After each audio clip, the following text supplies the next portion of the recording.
Back when I started at Car for You, we in engineering had a lot of autonomy, purpose, mastery, like all the things you want in an engineering team or as an engineer.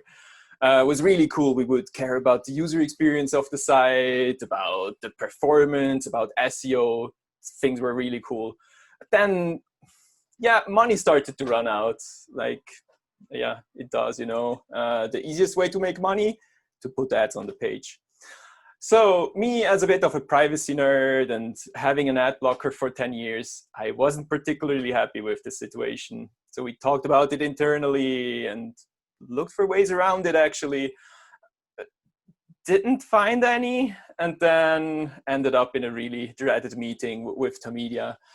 So it took us a while, but we figured out a really cool twist to those classic ads that I want to tell you about, and that might change your perception of ads on the homepage as well.